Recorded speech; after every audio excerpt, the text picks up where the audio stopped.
ഷാഫി പറമ്പിലിനെ മർദ്ദിച്ചു എന്ന ആരോപണം നേടുന്ന ഇൻസ്പെക്ടർ ഇന്നലെ വലിയ വിവാദത്തിൽപ്പെട്ടു. ഷാഫി പറമ്പിൽ ഈ പരിക്കൊക്കെ ഭേദമായ ശേഷം ഇന്നലെ മാധ്യമങ്ങളെ കണ്ടപ്പോൾ ഉന്നയിച്ചൊരു ഗുരുതര ആക്ഷേപമാണ് സർക്കാർ പുറത്താക്കിയെന്ന് പറഞ്ഞ ഉദ്യോഗസ്ഥൻ എങ്ങനെയാണ് ഇവിടെ വന്ന് ഈ അതിക്രമത്തിന് കൂട്ടുനിന്നതെന്ന്. അപ്പോൾ ആ ഇൻസ്പെക്ടർ അഭിലാഷ് ഡേവിഡിന് രക്ഷകരായത് പോലീസ് മേധാവി തന്നെ എന്ന നിർണായക ബ്രേക്കിംഗ് ന്യൂസാണ് ഈ രാവിലെ പ്രേക്ഷകരെ അറിയിക്കുന്നത്. പോലീസിൽ നിന്ന് പിരിച്ചുവിടാനുള്ള തീരുമാനം 1.5 വർഷം കഴിഞ്ഞപ്പോൾ പോലീസ് തന്നെ പിൻവലിച്ചു. പിരിച്ചുവിടാനുള്ള കമ്മീഷണറുടെ ഉത്തരവ് 2 വർഷത്തെ ശമ്പള വർധന തടയൽ എന്ന നടപടി മാത്രമാക്കി ഒതുക്കുകയായിരുന്നു. പിരിച്ചുവിടാനുള്ള കാരണം കാണിക്കൽ നോട്ടീസിന് അഭിലാഷ് നൽകിയ മറുപടി തൃപ്തികരം എന്ന് വിലയിരുത്തി അന്നത്തെ DGP ഷെയ്ഖ് ദർവേഷ് സാഹിബാണ് പോലീസിൽ തിരിച്ചെടുത്തത്. ശ്രീകാര്യം CA ആയിരുന്ന സമയത്ത് ലൈംഗിക പീഡന കേസ് പണം വാങ്ങി അട്ടിമറിച്ചു എന്ന കണ്ടെത്തൽ അടിസ്ഥാനത്തിലായിരുന്നു തിരുവനന്തപുരം കമ്മീഷണറായിരുന്ന CH നാഗരാജു പിരിച്ചുവിടാൻ നോട്ടീസ് നൽകിയത്. അഡ്മിനിസ്ട്രേറ്റീവ് ട്രൈബ്യൂണലിൽ പോയാണ് പിരിച്ചുവിടൽ തീരുമാനം റദ്ദാക്കിയതെന്നാണ് അഭിലാഷ് ഡേവിഡിന്റെ വാദം. ഇത് നുണയാണ് എന്ന് വ്യക്തമായി. അഭിലാഷ് ഡേവിഡിനെ പിരിച്ചുവിടാൻ തീരുമാനിച്ച് കമ്മീഷൻ നൽകിയ റിപ്പോർട്ട് മനോരമ ന്യൂസ് ഇതാ പുറത്തുവിടുന്നു. പ്രേക്ഷകർക്ക് ഇപ്പോൾ സ്ക്രീനിൽ ഈ കാണുന്നതാണ് അന്ന് ആദ്യം നൽകിയത്. അതിനുശേഷം അതിലെ വിശദീകരണം തൃപ്തികരമല്ല, അതുകൊണ്ട് താങ്കളെ പിരിച്ചുവിടുന്നു എന്ന് കമ്മീഷണർ അറിയിച്ച കാര്യം. CG അരുൺ സിംഗ് ആണ് ഈ വാർത്തയുടെ നിർണായകമായി ഈ ബ്രേക്കിംഗ് ന്യൂസിന്റെ വിശദാംശങ്ങൾ പ്രേക്ഷകർക്ക് കൈമാറുക. ഒപ്പം ഇത് കോഴിക്കോട്ട് നാളെ തൊട്ട് വീണ്ടും സമരത്തിലേക്കൊക്കെ കോൺഗ്രസ് പോകുന്നൊരു സാഹചര്യമുണ്ട്. അനന്തു രാമേന്ദ്രനുണ്ട്. അപ്പോൾ അരുൺ സിംഗ്, അനന്തു, ഗുഡ് മോർണിംഗ്. അരുൺ, അപ്പോൾ ഈ CAയോട് ഇന്നലെ ദീപ്തി സംസാരിച്ച ഓഡിയോയാണ് നമ്മൾ പ്രേക്ഷകരെ കേൾപ്പിച്ചത്. അത് അവാസ്തവമാണ്. എന്താണ് ഇത്രത്തോളം ഗുരുതര ആക്ഷേപം? ഇപ്പോൾ അരുൺ സിംഗ് പുറത്തുവിട്ട രേഖ പ്രേക്ഷകർക്ക് മുഴുവനായി കാണാൻ പറ്റേണ്ടതാണ്. അതിൽ കൃത്യമായിട്ട് എന്തൊക്കെ ചാർജാണ് ഈ പോലീസ് ഉദ്യോഗസ്ഥൻ ഡ്യൂട്ടി ചെയ്തില്ല, കൃത്യവിലോപത്തിന്റെ എണ്ണി പറഞ്ഞിട്ടുണ്ട്. അതിന് വിശദീകരണം ചോദിച്ചു. വിശദീകരണം തൃപ്തരമല്ല, താങ്കളെ പിരിച്ചുവിടുന്നു എന്ന് അറിയിച്ചു. അതിനുശേഷം ഇയാൾ ക്രമസമാധാനത്തിൽ വിലസുകയാണ്. അത് തന്നെയാണ് കാര്യം. പച്ച നുണകൾ തന്നെയാണ് ഇന്നലെ ഈ അഭിലാഷ് ഡേവിസ് എന്ന് പറയുന്ന പോലീസ് ഉദ്യോഗസ്ഥൻ മാധ്യമങ്ങളിൽ വന്നിരുന്നു കൊണ്ട് ന്യായീകരിച്ചത്. ഷാഫി പറമ്പിൽ ഇന്നലെ മാധ്യമങ്ങൾക്ക് മുന്നിൽ ചോദിച്ചൊരു ചോദ്യമുണ്ട്. 2023 പിരിച്ചുവിടാൻ തീരുമാനമെടുത്ത, പിരിച്ചുവിട്ട ഒരു പോലീസ് ഉദ്യോഗസ്ഥൻ പോലീസിൽ പിരിച്ചുവിടുന്നു, മാധ്യമങ്ങളിൽ അത് വാർത്ത വരുന്നു. അങ്ങനെ സർവീസിൽ നിന്ന് പിരിച്ചുവിട്ട ഒരു പോലീസ് ഉദ്യോഗസ്ഥൻ എങ്ങനെ സർവീസിൽ തിരിച്ചെത്തി? ആ പോലീസ് ഉദ്യോഗസ്ഥനാണ് തന്നെ ആക്രമിച്ചതെന്ന് തെളിവുകൾ അടക്കം നിരത്തിക്കൊണ്ട് ഇന്നലെ ഷാഫി പറമ്പിൽ മാധ്യമങ്ങൾക്ക് മുന്നിൽ പറഞ്ഞപ്പോ, ആ മാധ്യമങ്ങളിൽ ഷാഫി പറമ്പിലെ പത്രസമ്മേളനം കഴിഞ്ഞ് മണിക്കൂറുകൾ കഴിഞ്ഞപ്പോ ഈ പറയുന്ന പോലീസ് ഉദ്യോഗസ്ഥൻ എന്നെ പിരിച്ചുവിട്ടിട്ടില്ല, ഞാൻ വ്യക്തമായ കാരണങ്ങൾ പറഞ്ഞപ്പോ എന്നെ തിരിച്ചെടുത്തു എന്നാണ് പറഞ്ഞത്. പക്ഷേ കാര്യങ്ങൾ അങ്ങനെയല്ല. ഇയാൾ ശ്രീകാര്യത്ത് പോലീസ് ഇൻസ്പെക്ടർ ആയിരുന്ന കാലത്ത് ഇയാൾ ഈ പറയുന്ന കൂട്ടിക്കൊടുപ്പ് നടത്തി. കൂട്ടിക്കൊടുപ്പ് എന്ന് തന്നെയാ, താക്കിയിട്ടുകൊണ്ട് കൂട്ടിക്കൊടുപ്പും ഗുണ്ടാപ്പണിയും ഗുണ്ടാപ്പിരിവും എന്ന് വേണ്ട സകലമാന വൃത്തികേടുകളും നടത്തിയ ഈ പോലീസ് ഉദ്യോഗസ്ഥനെ പിരിച്ചുവിട്ട് പിരിച്ചുവിട്ടതായി ഉത്തരവിറക്കിയതിന്റെ ദിവസങ്ങൾ കഴിയുമ്പോൾ, അതല്ലെങ്കിൽ മാസങ്ങൾ കഴിയുമ്പോൾ അയാളെ വീണ്ടും സർവീസിലേക്ക് തിരിച്ചെടുക്കുന്നു. ഈ കാര്യങ്ങൾ, ഈ ഉദ്യോഗസ്ഥനെതിരെ ഉയർന്നു വന്നിരിക്കുന്ന കാര്യങ്ങൾ അക്കമിട്ട് ആ റിപ്പോർട്ടിൽ പറയുന്നുണ്ട്. അവിടെ മാത്രം തീരുന്നില്ല. ഈ അന്വേഷണം നടത്തിയ H നാഗരാജ് കാര്യങ്ങൾ കണ്ടെത്തിയതും ഇയാൾ നൽകിയ മറുപടിയും ഒന്നും തൃപ്തികരമല്ല എന്ന് കാണിച്ചുകൊണ്ട് ഇയാളെ പിരിച്ചുവിടാൻ നിർദ്ദേശിക്കുന്നു. ആര്? ഈ പറയുന്ന അഭിലാഷ് ഡേവിസിനെതിരെ അന്വേഷണം നടത്തിയ H നാഗരാജ് എന്ന് പറയുന്ന ഉദ്യോഗസ്ഥൻ. ആ ഉദ്യോഗസ്ഥന്റെ റിപ്പോർട്ടിന്റെ അടിസ്ഥാനത്തിലാണ് ഇയാളെ പിരിച്ചുവിടാനുള്ള തീരുമാനം ഉണ്ടാകുന്നത്. പക്ഷേ പിരിച്ചുവിടാനുള്ള തീരുമാനമുണ്ടായി 1.5 വർഷം കഴിയുമ്പോൾ, അതായത് മാസങ്ങൾ കഴിയുമ്പോൾ ഇയാളെ വീണ്ടും തിരിച്ചെടുക്കുന്നു സർവീസിലേക്ക്. ഇയാളെ പിരിച്ചുവിടുന്നില്ല എന്ന് മാത്രമല്ല, തിരിച്ചെടുക്കുന്നു. പിന്നിൽ കളിച്ചത് ആരൊക്കെയാ? എന്തിനു വേണ്ടിയിട്ടാണ് ഈ ഗുണ്ട നേതാവിനെ, ഈ കൂട്ടിക്കൊടുപ്പുകാരനെ, ഈ ഗുണ്ട എല്ലാ വൃത്തികേടുകളും? കാരണം ആ റിപ്പോർട്ട് വായിച്ചു കഴിഞ്ഞാൽ നിങ്ങൾക്ക് മനസ്സിലാകും ഇയാൾ കാക്കിയിട്ടിട്ട് ചെയ്തു കൂട്ടിയ വൃത്തികേടുകൾ എന്തൊക്കെയാണ് എന്ന്. അപ്പൊ ഇയാളെ തിരിച്ചെടുത്തത് എന്തിനു വേണ്ടിയാ? വ്യക്തമായ രാഷ്ട്രീയ ബോധം അല്ലെങ്കിൽ രാഷ്ട്രീയ കളികൾ ഇതിന്റെ പുറകിലുണ്ട്. ഇയാളെ തിരിച്ചെടുക്കാൻ വേണ്ടി എല്ലാ കളികളും നടത്തിയത് ഈ പറയുന്ന സഖാക്കളാണ്. TP രാമകൃഷ്ണനാണ്, LDFന്റെ കൺവീനറാണ്. അങ്ങനെയാണ് ഇയാളെ പേരാമ്പ്രയിലേക്ക് എത്തിക്കുന്നത്. ശ്രീകാര്യം എന്ന് പറയുന്ന തിരുവനന്തപുരത്ത് വർക്ക് ചെയ്യുന്ന കാലത്ത് ഇയാൾ വർക്ക് ചെയ്തുകൊണ്ടിരുന്ന അല്ലെങ്കിൽ പ്രവർത്തിച്ചു കൊണ്ടിരുന്ന സർവീസിലുണ്ടായിരുന്ന ഇയാൾ തിരിച്ച് പേരാമ്പ്രയിലേക്ക് ഇയാളെ എത്തിക്കുന്നത് ഈ LDF കൺവീനർ ഈ TP രാമകൃഷ്ണനാണ്. അന്ന് TP രാമകൃഷ്ണന് ഇയാൾക്ക് വളരെ വ്യക്തമായ പ്ലാനുകൾ ഉണ്ടായിരുന്നു, പദ്ധതികൾ ഉണ്ടായിരുന്നു ഇയാളെ പേരാമ്പ്രയിലേക്ക് എത്തുമ്പോൾ.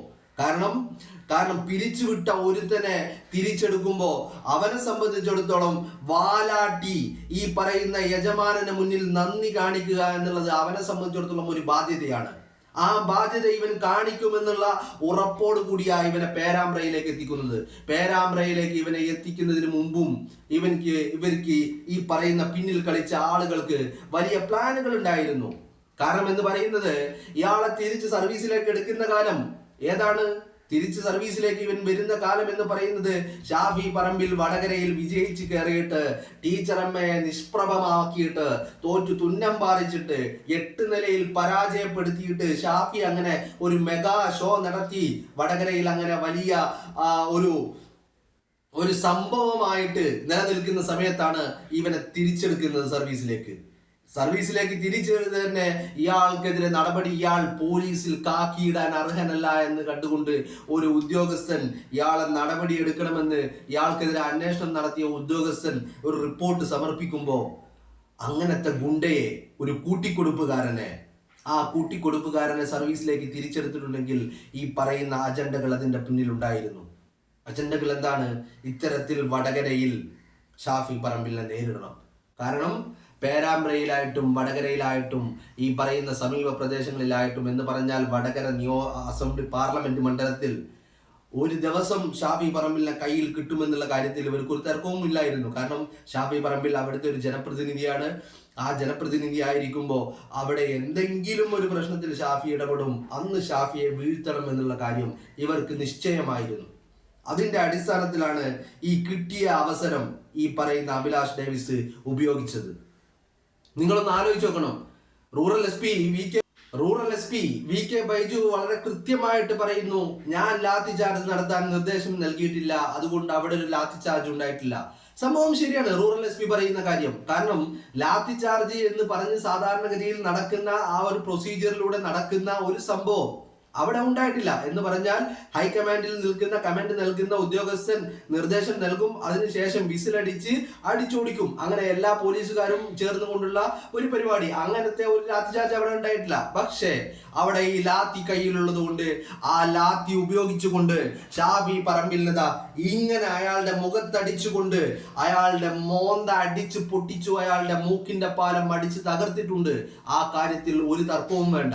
അപ്പോ അത് വളരെ പ്ലാൻഡ് ആയിരുന്നു. കാരണം ഒരു ലാത്തി ചാർജ് അവിടെ ഉണ്ടായില്ലെങ്കിലും ഷാഫിയെ നേരിടണം. നമ്മൾ കഴിഞ്ഞ ദിവസം കണ്ടതാണ് വീഡിയോ. എന്താ വീഡിയോ? ആ വീഡിയോയിൽ ഗ്രനേഡ് കയ്യിൽ വെച്ച പോലീസ് ഉദ്യോഗസ്ഥനോട് മറ്റൊരു പോലീസ് ഉദ്യോഗസ്ഥൻ പറയാ, അവിടെ MP ഉണ്ട്, MP നിൽക്കുന്ന ഭാഗത്തേക്ക് എറി, MP-യുടെ നേരെ ഗ്രനേഡ് എറി എന്ന് പറഞ്ഞ് അയാളെ ഗ്രനേഡ് എറിയാൻ പ്രോത്സാഹിപ്പിക്കുന്ന ഒരു പോലീസ് ഉദ്യോഗസ്ഥൻ. ഈ സംഭാഷണങ്ങളൊക്കെ നമ്മൾ ഇന്നലെ കഴിഞ്ഞ ദിവസം കേൾക്കുക വീഡിയോകളിലൂടെ. എന്ന് പറഞ്ഞാൽ ടാർഗറ്റ് എന്ന് പറയുന്നത് ഷാഫി പറമ്പിലായിരുന്നു. ഷാഫി പറമ്പിലിനെ നേരിടുക, അയാളെ കായികപരമായിട്ട് തന്നെ നേരിടുക. കാരണം വടകരയിലെ തോൽവിക്ക് ഇങ്ങനെയല്ലാതെ ഒരു മറുപടി കൊടുക്കാൻ കഴിയില്ല എന്നുള്ളത് ഇവർക്ക് വളരെ ബോധ്യമാണ്. വടകരയിൽ ഇനി ഒരിക്കൽ കൂടി ഷാഫി പറമ്പിൽ മത്സരിച്ചാലും, ഏത് സ്ഥാനാർത്ഥിയെ കൊണ്ടുവന്ന് CPM അവിടെ മത്സരിപ്പിച്ചാലും ഷാഫി പറമ്പിൽ വിജയിച്ചു കയറുമെന്നുള്ള കാര്യത്തിൽ ഒരു തർക്കവുമില്ല. അങ്ങനത്തെ ഷാഫി പറമ്പിലിനെ നേരിടാൻ ഇവർക്ക് മറ്റു വഴികളുണ്ടായിരുന്നില്ല. അപ്പോ ഷാഫി പറമ്പിൽ വടകരയിൽ ടീച്ചറമ്മയെ 8 നിലയിൽ പൊട്ടിച്ചതിന്റെ ആ ഒരു ചൊറിച്ചിൽ തീർക്കാൻ ഇത് തന്നെയാണ് വഴി. അതിനപ്പുറത്തേക്ക് സഖാക്കളെ വല്ലാതെ ഭയപ്പെടുത്തുന്ന പല കാര്യങ്ങളുമുണ്ട്. വടകര പാർലമെന്റ് മണ്ഡലത്തിൽപ്പെടുന്ന കൂത്തുപറമ്പ്, തലശ്ശേരി, കുറ്റ്യാടി, വടകര, നാദാപുരം, ഈ പറയുന്ന പേരാമ്പ്ര, പിന്നെ കൊയിലാണ്ടി, ഈ പറയുന്ന 7 അസംബ്ലി മണ്ഡലങ്ങളിൽ ഷാഫി പറമ്പിലിന്റെ സ്വാധീനം വലിയ തരത്തിൽ ഷാഫി പറമ്പിലിന്റെ സ്വാധീനം ഇടത് കോട്ടകളിൽ വിള്ളൽ വീഴ്ത്തുന്നുണ്ട്. ഷാഫി പറമ്പിലിന്റെ പ്രവർത്തനങ്ങൾ. അപ്പോ ഇതിൽ നിന്നൊക്കെ അയാളെ പിന്തിരിപ്പിക്കണമെങ്കിൽ ഇത്തരത്തിലുള്ള കായികമായി അയാളെ നേരിട്ട് കൊണ്ട് തന്നെ ഇല്ലായ്മ ചെയ്യാൻ കഴിയുകയുള്ളൂ എന്നുള്ള ഇവരുടെ ഒരു സ്ഥിരം ശൈലിയുണ്ടല്ലോ. ഇതുപോലെ നമ്മൾ കണ്ടതാണ്. ഇപ്പൊ ഒഞ്ചിയത്ത് ടി പി ചന്ദ്രശേഖരനെ വകവരുത്താനുണ്ടായ കാരണം എന്താ? ഒഞ്ചിയത്ത് സഖാവായിരുന്ന TP ചന്ദ്രശേഖരൻ ഈ പറയുന്ന പാർട്ടിയുടെ നിലപാടുകളിൽ നിന്ന്, പാർട്ടിയുടെ ആശയങ്ങളിൽ നിന്ന്, ആദർശങ്ങളിൽ നിന്ന് വ്യതിചലിക്കുന്നതും, പാർട്ടി മറ്റൊരു കോർപ്പറേറ്റ് പാർട്ടിയായി മാറുന്നതും, സാധാരണക്കാരന്റെ പ്രശ്നങ്ങളിൽ ഇടപെടാതിരിക്കുന്നതും, അങ്ങനെ പാർട്ടി അതിന്റെ ആദർശങ്ങളിൽ നിന്ന് വ്യതിചലിക്കുന്നത് കണ്ടപ്പോഴാണ് TP ചന്ദ്രശേഖരനും ഒഞ്ചിയത്തെ സഖാക്കളും ഇറങ്ങിപ്പോകുന്നത്.